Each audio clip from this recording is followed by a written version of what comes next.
Sự tham lam có thể dẫn lối cho chúng ta đến với chiến thắng. Nhưng một khi lòng tham che mờ lý trí, nó sẽ từ từ nuốt trọn con người. Mọi bi kịch trong Sons of the Forest xuất phát từ một chuyến thám hiểm phục vụ cho lòng tham. Thế nhưng cuối cùng, nó đã biến tất cả những ai tham gia trở thành những cột quái vật với hình dạng gớm ghiếc phản ánh cho lòng tham của họ. Người mở đầu cho chuỗi bi kịch đó là tỷ phú Edward Puffton, chủ tịch của tập đoàn Puffton. Vì sự cạnh tranh khốc liệt trên thương trường, quý ngài Edward đã vô tình tìm thấy thứ mà lẽ ra ông ta không nên động vào trên một hòn đảo hoang. Từ khai thác, Edward đã xây dựng hẳn một khu nghỉ dưỡng và tiếp theo đó là một trạm nghiên cứu, cho đến một ngày tai họa bất ngờ ập đến. Như vậy là đã 20 năm kể từ ngày những sự kiện trong The Forest kết thúc. Nhân vật chính cùng các đồng đội lúc này đã là những người lính kỳ cựu. Họ được tập đoàn Puffton, thuộc quyền sở hữu của tỷ phú Edward thuê để tìm kiếm gia đình vị tỷ phú hiện đang mất tích trên một hòn đảo bí ẩn. Thông tin những người bị nạn bao gồm tỷ phú Edward Puffton, bà vợ Barbara và cô con gái Virginia Puffton. Khi chuẩn bị hạ cánh xuống hòn đảo, trực thăng chở nhóm lính đánh thuê bất ngờ bị một vật thể bí ẩn tập kích, khiến nó rơi xuống khu rừng trong sự hoảng loạn của mọi người. Cuối cùng, nhờ mắc kẹt trên ngọn cây nên nhân vật chính vẫn sống sót sau cú rơi tự do từ trên cao. Ở đoạn này còn hai trường hợp khác khi trực thăng đâm vào núi hoặc rơi xuống biển. Nếu trực thăng đâm vào núi, đồng đội của nhân vật chính sẽ qua đời ngay sau khi tai nạn. Còn bản thân nhân vật chính thì cũng bị hất xuống máy bay. Còn nếu vị trí chiếc trực thăng hạ cánh là biển, nhân vật chính sẽ chứng kiến cảnh đồng đội bị một thế lực bí ẩn kéo xuống nước, còn anh sẽ bị sóng đánh dạt vào bờ sau khi cố gắng thoát khỏi trực thăng. Tỉnh dậy sau cú va chạm, nhân vật chính thấy một gã đàn ông đang nhìn anh ta chằm chằm. Khi đang muốn kêu cứu thì anh ta đã bị đá một phát rồi dùng bắn súng đánh bất tỉnh. Không biết đã trải qua bao lâu, nhân vật chính tỉnh dậy thì thấy tên kia đã đi mất. Anh ta bèn nhặt nhạnh những món đồ cần thiết đang rơi khắp nơi và tìm thấy người đồng đội Kevin vẫn còn sống nhưng bị hoảng loạn tột độ. Sau đó tuy Kevin đã bình tĩnh nhưng chấn thương từ cú rơi trực thăng đã làm cho cậu ta câm điếc tạm thời nên chỉ có thể giao tiếp thông qua những mảnh giấy viết tay. Không có phương tiện trở về đất liền, nhân vật chính và Kevin phải tìm cách sinh tồn trên hòn đảo. Trong lúc đó họ vẫn không quên tìm kiếm tung tích của vị tỷ phú Edward Puffton thông qua chiếc GPS. Quá trình này không hề đơn giản khi đám quái vật cùng những bộ lạc hung dữ luôn tìm cách xử lý bọn họ. Ngoài ra họ còn phát hiện và kết bạn với Virginia Puffton, đứa con gái bị dị dạng nhưng có khả năng chiến đấu vô cùng lợi hại của ngài tỷ phú. Sau một khoảng thời gian khám phá hòn đảo, cuối cùng họ cũng tìm thấy một căn hầm bí ẩn được giấu dưới những lớp đất cạnh con suối nhỏ. Bên dưới là một khu phức hợp hiện đại được xây dựng làm chỗ cư trú cho con người nhưng đã bị bỏ hoang. Trong khi thu thập vật dụng sinh tồn cần thiết trong khu vực này, họ tìm được tấm thẻ từ của một người có tên là Carl Planter và một tấm thẻ khác mang tên Virginia Puffton. Sử dụng hai tấm thẻ, nhân vật chính tìm đến căn hầm cuối cùng, nơi trú ngụ của gia đình tỷ phú Puffton và thấy Timmy LeBlanc đang chiến đấu với một con quái vật to lớn tên Sluggy. Và nếu bạn còn nhớ thì Timmy chính là cậu bé từng xuất hiện trong phần game The Forest. Không nhớ cũng chẳng sao, tôi sẽ nhắc lại một chút để tiện cho diễn biến tiếp theo của Sons of the Forest.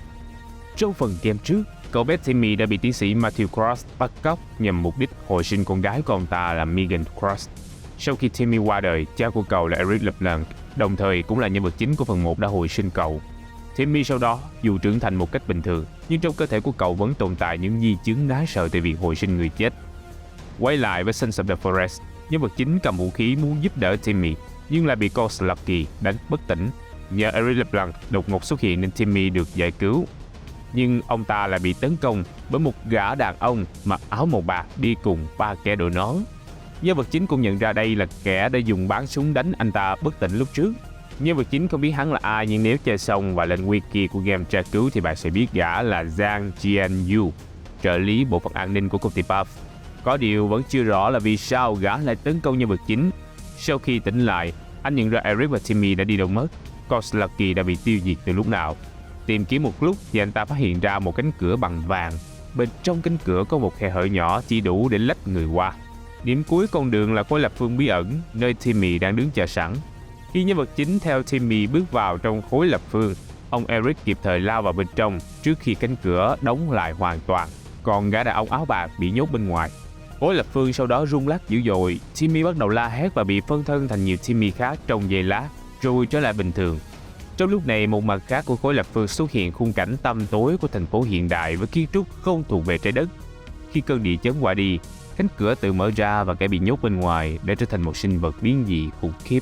Nhân vật chính sau đó sẽ có hai lựa chọn là an toàn rời đi cùng Eric và Timmy trên chiếc trực thăng của tập đoàn Puff, hoặc là ở lại đây tiếp tục chiến đấu với những kẻ thiếu thân thiện trên hòn đảo. Ngoài ra, trò chơi còn một kết thúc khác với Virginia Puffton. Nếu như vật chính kết bạn với Virginia và đưa cô ta vào trong khối lập phương sau khi nó đóng lại, Virginia sẽ trở nên vô cùng yếu ớt sau trận rung lắc và ngã vào lòng nhân vật chính. Cả sau đó sẽ cùng nhau rời khỏi hòn đảo đầy ác mộng trên chiếc trực thăng của Eric và Timmy. Vừa rồi là tóm tắt những gì đã xảy ra trong Sons of the Forest. Vì đây chỉ mới là bản Early Access của trò chơi nên ta có thể thấy câu chuyện trong Sons of the Forest vẫn còn nhiều điểm gây tò mò chưa được làm rõ. Nên những giả thuyết tiếp theo chỉ là giả thuyết của mọt tôi và được tham khảo từ cộng đồng fan nước ngoài. Đầu tiên hãy nói về sự xuất hiện của Timmy và Eric. Trong đoạn kết của The Forest có thể thấy Timmy bị ảnh hưởng nặng nề từ việc hồi sinh. Những di chứng nghiêm trọng ấy vẫn còn đến khi trưởng thành. Như vậy, lý do cả hai đến hòn đảo này tôi nghĩ không gì khác là để chữa các di chứng ấy. Trong Sons of the Forest, một vài phân đoạn Timmy giống như đang lên cơn co giật, mệt mỏi, nhưng lại khỏe hơn sau khi bước ra từ khối lập phương. Vậy khối lập phương đó là gì? Dựa vào đoạn cutscene có thể tạm suy đoán khối lập phương có khả năng di chuyển giữa các chiều không gian.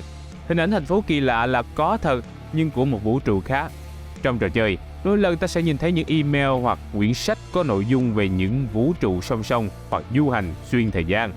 Đây là các chi tiết mà nhà sản xuất muốn dùng để ám chỉ cho người chơi biết rằng việc du hành xuyên thời không trong vũ trụ The Forest hoàn toàn có thể xảy ra. Ngoài khả năng du hành xuyên thời không, thì nhiều người còn đưa ra giả thuyết rằng khối lập phương có khả năng chữa lành đột biến cho những người đứng bên trong, đồng thời gây đột biến cho những kẻ xui xẻo bị nhốt bên ngoài, như trường hợp của gã mặc áo màu bạc. Giả thuyết này khá chính xác trong trường hợp của Timmy và gã mặc áo màu bạc, nhưng với Virginia thì lại khác.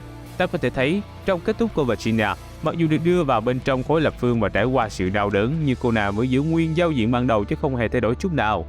Hiện giờ, cộng đồng fan vẫn đang tranh cãi rằng liệu Virginia bị biến đổi sau khi lên hòn đảo hay là do bẩm sinh. Vì thế, tôi mạnh dạn đặt giả thuyết rằng nếu khối lập phương ấy không thể làm biến đổi những người bị đột biến bẩm sinh, cho nên lý do Virginia không được chữa lành khi khối lập phương khởi động là vì cô nàng sinh ra vốn đã sở hữu hình dạng biến dị đó. Đến đây sẽ có nhiều bạn thắc mắc, vậy cha mẹ của Virginia tức là ông Edward và bà Barbara thì sao? Trong cập nhật 01 của Sons of the Forest, Edward và Barbara đã được nhà phát hành bổ sung nội dung khi biến họ thành những dị nhân xuất hiện trong bon ke lưu trữ đồ ăn và thức ăn. Đến nay, lý do hai người này bị biến dị vẫn chưa được làm rõ, nhưng khả năng là có liên quan đến khối lập phương ở cuối trò chơi. Thêm một vấn đề mà mọi người quan tâm đó là tại sao gia đình của tỷ phú Edward lại có mặt trên hòn đảo này. Dựa vào những manh mối được tìm thấy trên hòn đảo, cộng đồng fan thống nhất rằng từ trước cả khi phần game The Forest xảy ra, tỷ phú Edward đã say mê với những cổ vật xa xưa.